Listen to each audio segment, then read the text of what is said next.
Kurinji Senior Secondary School, CBSE, Namakkal. Successful result producing school in state every year. Administered by the Board of Directors with over 35 years of experience in the teaching field. Special attention on art, craft, music, dance, silambam, yoga, skating and karate. Focus on Hindi Sabha and Spell Bee Olympiad exams. Smart class for effective and innovative learning and well-furnished library. Solitary importance on sports and games in state and national level. WhatsApp facilities to know activities of students and school inside the campus. Free bus for LKG to 8th standard. Free, hygienic and nutritious food. NEET, JEE, IIT coaching experts from Rajasthan and Andhra Pradesh along with our effective teachers. Admission registration for classes LKG to +2. Kurinji Educational Institution, Kavetipatti, Namakkal.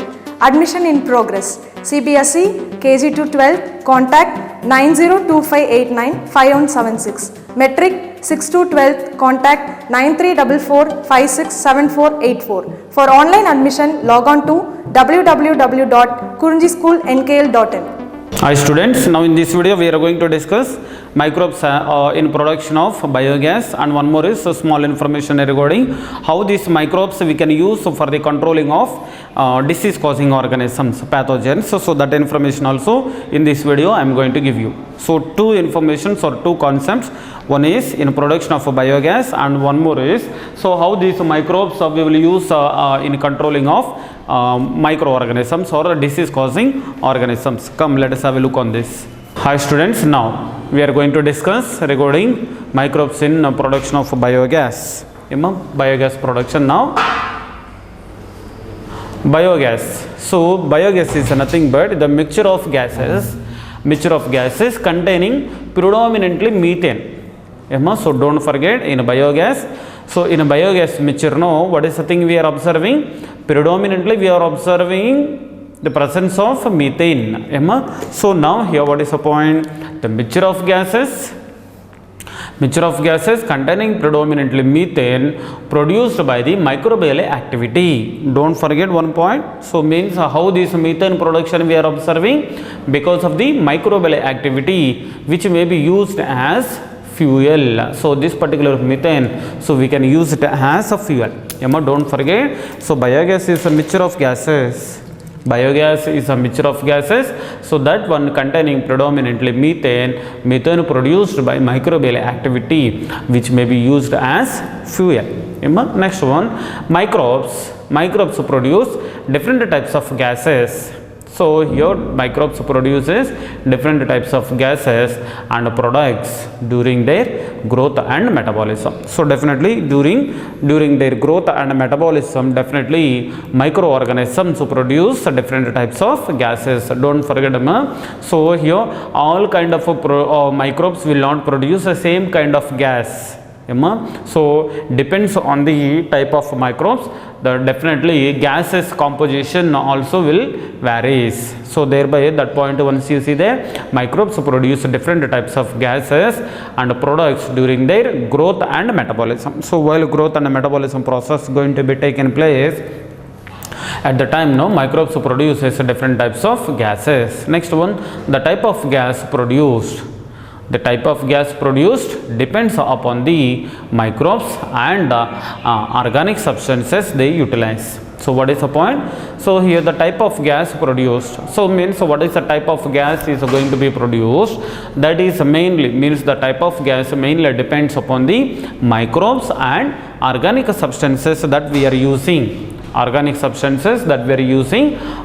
that particular gas production. So means here depending on the type of microbes and depending on the organic substances, so here the depends on these two components, so the type of gas varies. So that point only, the type of gas produced depends upon the microbes and organic substances they utilize. Next one, in relation of a fermentation of dough. Okay, so now in relation of a fermentation of dough, cheese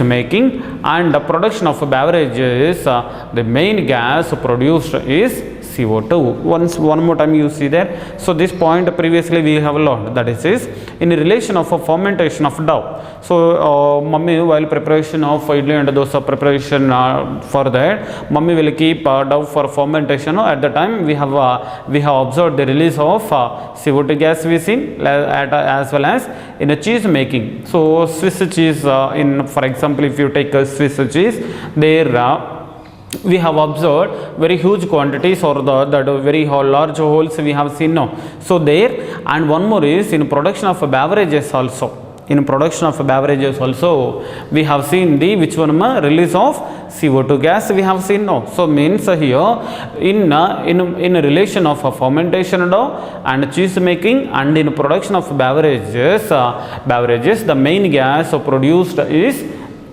CO2 or the carbon dioxide. Next one, certain bacteria which grows anaerobically. Certain bacteria which grows anaerobically. Don't forget, anaerobically means that grows only in absence of oxygen. So means for the growth of microorganisms, oxygen is not required. So such kind of organisms only we will be calling as anaerobic organisms. Next one, sir, suppose a certain bacteria which grows on anaerobically on where? Cellulosic materials. So definitely grows on cellulosic materials. When this anaerobic bacteria grows anaerobically on the cellulosic materials, definitely produces large amounts of methane. Don't forget. So when this particular bacteria or anaerobic bacteria grows on the particular materials or the cellulosic materials, so definitely produces large amounts of methane. So methane gas is produced. Okay ma. So methane gas is produced. Along with methane, carbon dioxide and hydrogen. So CO2 and H2 also released. Next one, these are bacteria collectively known as methanogens. Means what are the bacteria or what are the types of bacteria involves in the production of which one involves in the production of biogas. So such kind of bacteria simply we will be calling as methanogens.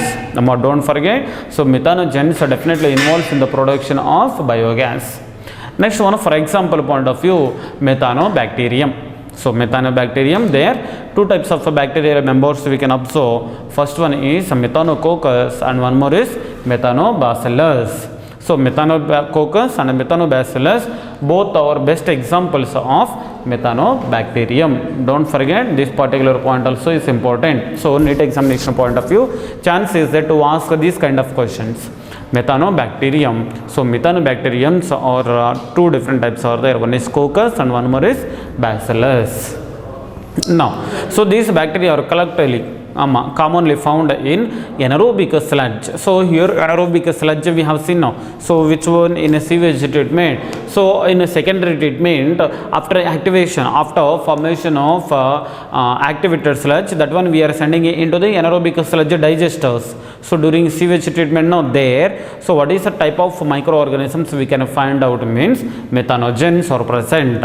Okay, so that information only. So these bacteria members are commonly found in anaerobic sludge during sewage treatment. This point is important. Next one, these bacteria members also present in rumen. Don't forget these kind of bacteria members also present in rumen. Sir, rumen means what? Sir, means first of all part of stomach of which one cattle, means in cattle digestive systems one of the parts. In a digestive system, one of the parts we can be taken as rumen. Rumen. It is a part of stomach of cattle. So next one, in rumen, this bacteria helps in breakdown of cellulose. So sir, suppose when cattle eat that particular cellulosic materials, for example grasses, sir, what is happening, sir, within the rumen means, now you see in rumen, this bacteria helps in breakdown of cellulose. So definitely, so what is a bacteria is present in the rumen? No, definitely this bacteria helps in breaking down of or breakdown of cellulose. Emma, so means definitely the bacteria helps in breakdown of cellulose. So thereby plays an important role. So here if IMP I have written important role in nutrition of cattle. So here what is happening when grasses are eaten by the cattle? So no, there that is reached to the rumen. So there with the help of bacteria members, so that particular cellulose breakdown process we will observe there, while that particular cellulosic materials breaking down process taking place now. So which one? Biogas is released, but morely that which is essential, that kind of a process is essential for the obtaining of nutrients. Emma, so that is a point you try to save in your mind. So next one, the dung of cattle. The dung of cattle commonly used, so commonly called as dung of cattle commonly called as gobar. Okay, and this particular gobar is rich in these bacteria. Okay, so next one, so the dung can be used for the generation of biogas. So definitely this particular so this particular which one dung we can be used in a production of biogas. So suppose if you use biogas or if you produce a biogas by using of this cattle dung, so such particular gas we can be taken as biogas. One more time, suppose if you use cattle dung, suppose if you use cattle dung for obtaining of biogas, such particular biogas we can be taken as gobar gas, GOBAR-GAS, gobar gas. Now commonly, so what is the composition of biogas we can see? So what is the composition of biogas we can see means 50 to 70% of methane, means in the entire component of biogas predominantly which one we can or which one we are observing. So which one we are observing? No, that is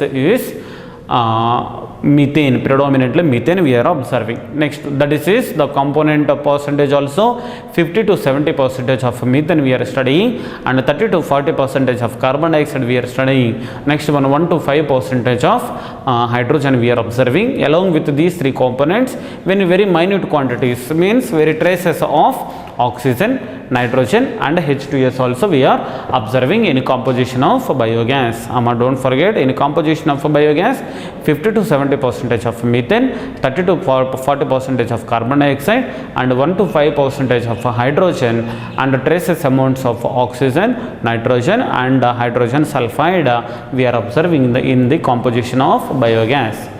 Next one, the biogas plant. So information point of view, the cattle dung is available in large quantities. Cattle dung definitely available in large quantities in rural areas. In rural areas, definitely we can find out, we can observe the presence of a huge content of cattle dung. So thereby, so biogas plants are more often built in rural areas. So where cattle dung is available, so there, so chance is there for the production of more biogas by using of this cattle dung, isn't it? So that's why here the biogas is used for. So suppose if you use or if you produce biogas by using of cattle dung, no, then what is the use of this biogases, sir, you may ask. So now the uses are, this biogas may be useful for cooking as well as lighting. One is, so one purpose or one use we can use this particular biogas for cooking, and one more is for lighting. So next one, biogas plant was developed in India mainly due to the efforts of, means here in this particular case, no, in our India for the construction or for the establishment of biogas plants only because of the efforts of IIRI, and one more is KVIC. So IIRI, if you take there, no, what is information of IIRI abbreviation means Indian Agriculture Research Institute. Indian Agriculture Research Institute, and one more is KVIC. KVIC is nothing but Khadi and Village Industries Commission. So here these two companies, means because of the efforts of these two, IIRA and one more is KVIC, we are observing the biogas plants in our India, means the development or the establishment of biogas plants in our India due to the efforts of IIRA and one more is KVIC. NEET examination point of view important, try to save in your mind. Next one, the biogas plants consist of a concrete tank. This point also sometimes they are asking, that is this. Suppose if you take one biogas plant, so here the concrete tank, so definitely they will use cement and sand particles, so definitely, so concrete tank, that is also how many feet deep? No, 10 to 15 feet deep in the soil they will construct. Important point. So biogas plants definitely consist of a concrete tank, that is 10 to 15 feet deep, 10 to 15 feet deep in the soil, and in which bio wastes are collected and a slurry of dung is fed.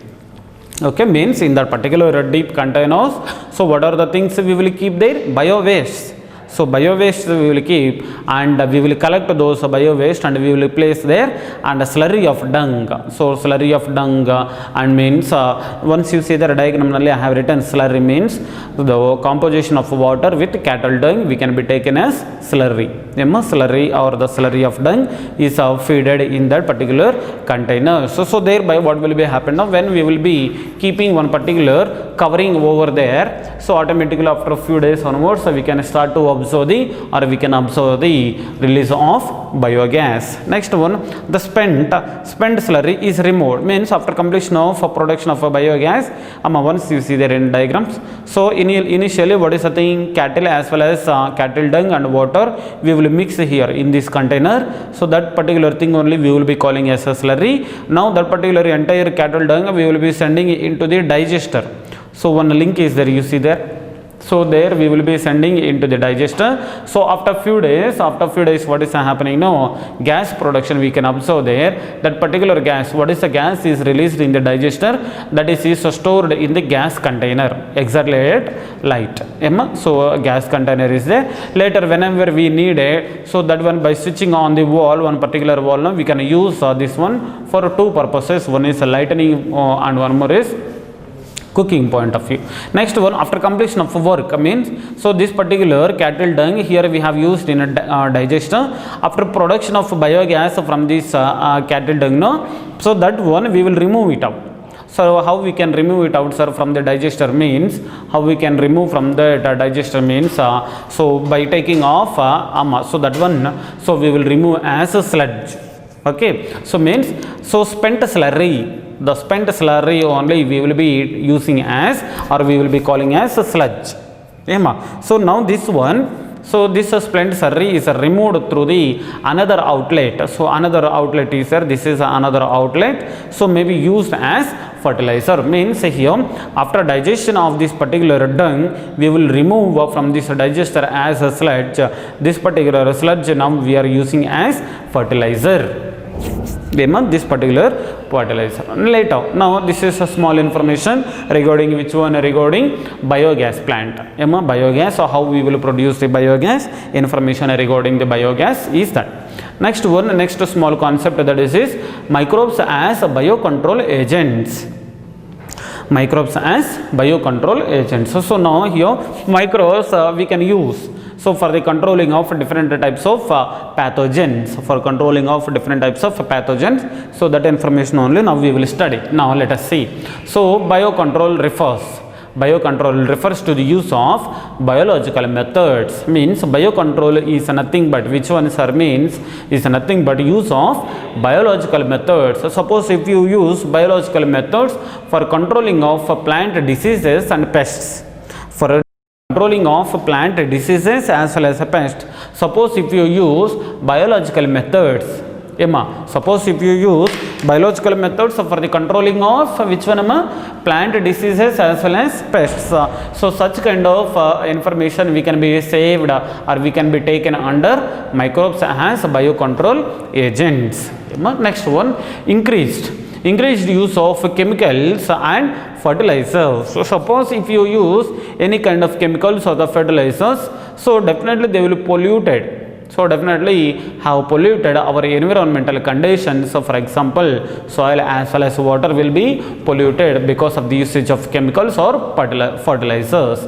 Next one, not only soil and water, crop plants and fruits and vegetables, everything will be polluted because of the usage of chemicals as well as fertilizers. So at the time, What is information? Mainly we have to understand. No, suppose if you use chemical methods, means usage of any kind of chemicals or the fertilizers.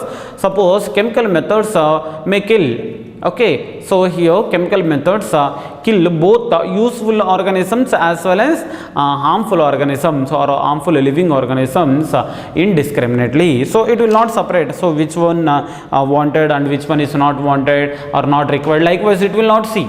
So when we will use the chemicals, definitely it will go and kill all type of organisms, and it will not useful or not, or whether it is beneficial or not. Likewise, it will not see. So chemical methods, by using of chemical methods, so indiscriminately that kills both useful organisms as well as harmful organisms. So that particular demerit is there. So that's why so chemical methods all the time not suggestible to use. Next one, our soil is also polluted through use of weedicides to remove weeds. Means here our soil definitely is polluted.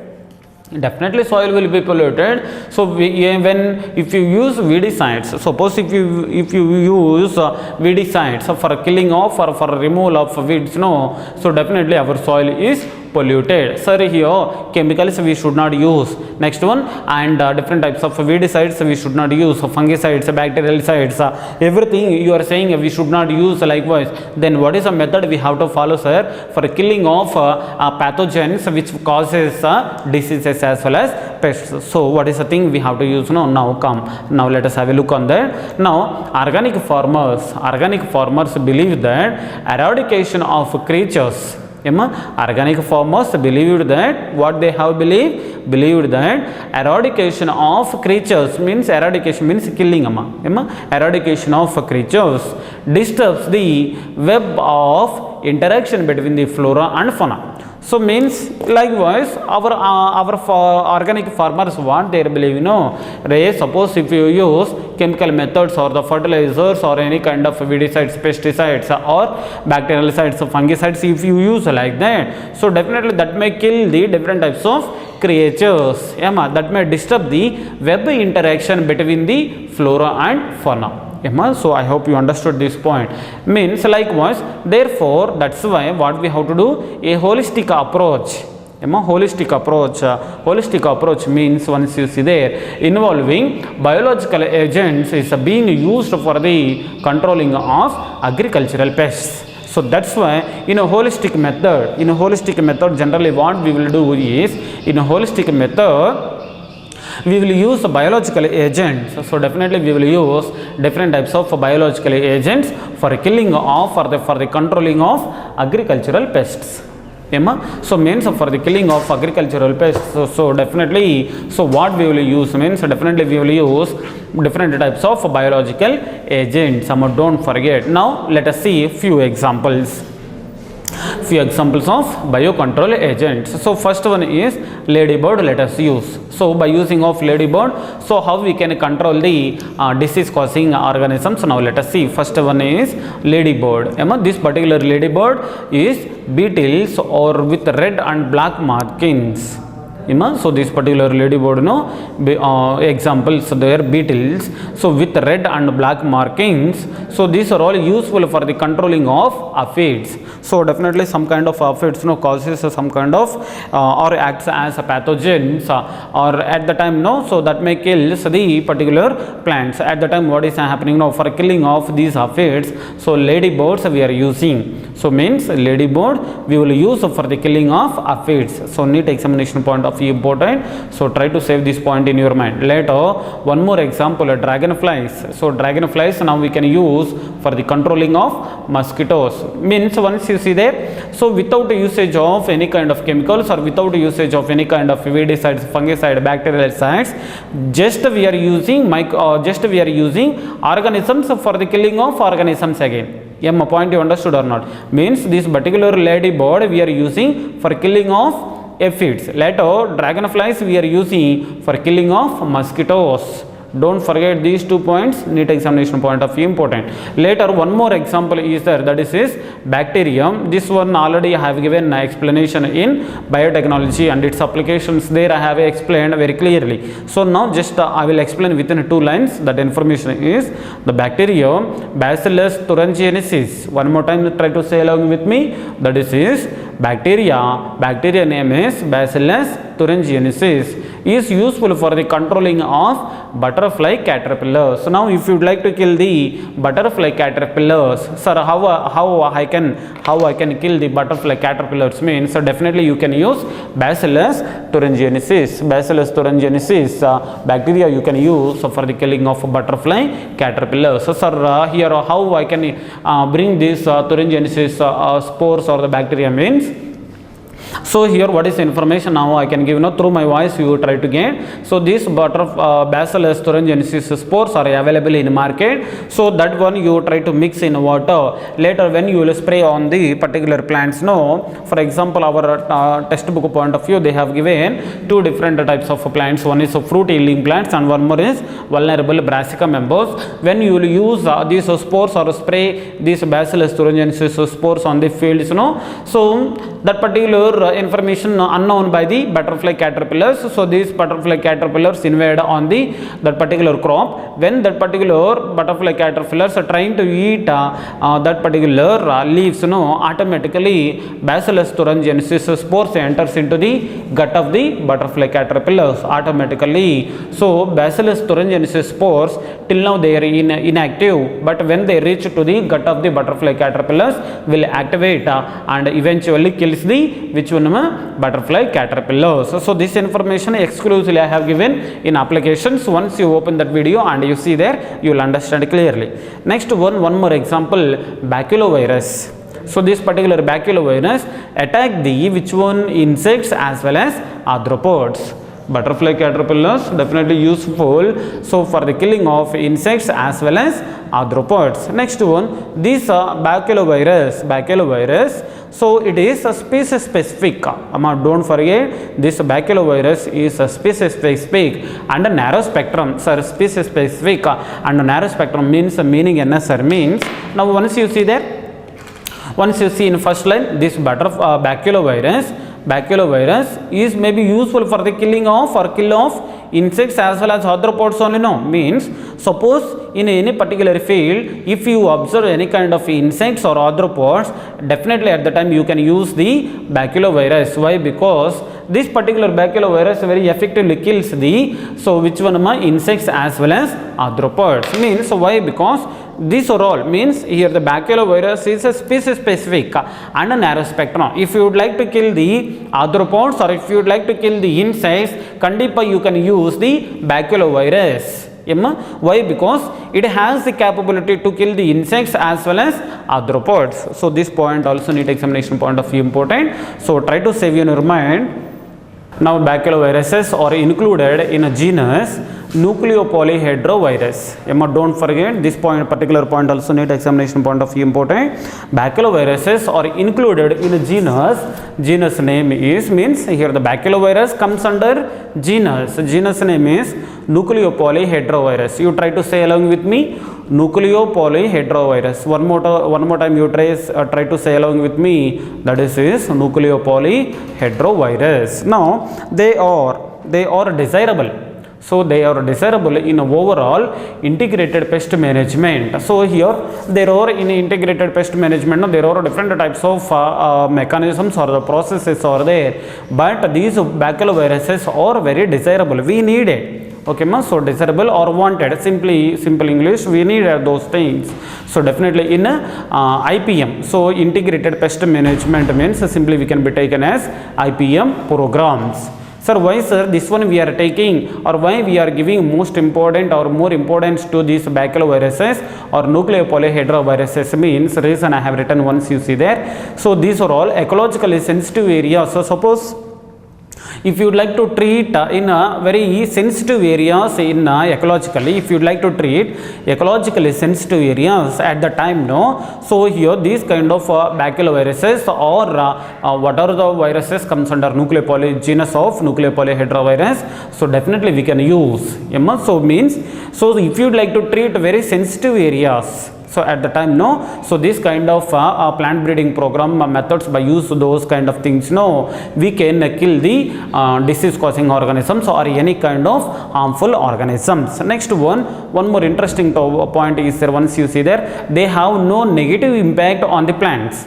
So there is no any negative impact on the plants or on the mammals, there is no negative impact, or birds, on the birds no negative impact, or on fish no negative impact, or even there is no negative impact on the non-targeted pests or insects. Non-targeted insects means here definitely these kind of baculoviruses will go and kills only on targeted one. Suppose once you see there, they have no negative impact on even non-targeted insects also, means suppose what are the organisms or what are the insects or targeted, these baculoviruses directly will go and kill that particular targeted one only. It won't affect any kind of problematic conditions to the non-targeted insects. That's why these baculoviruses simply we can be taken as excellent biocontrol agents.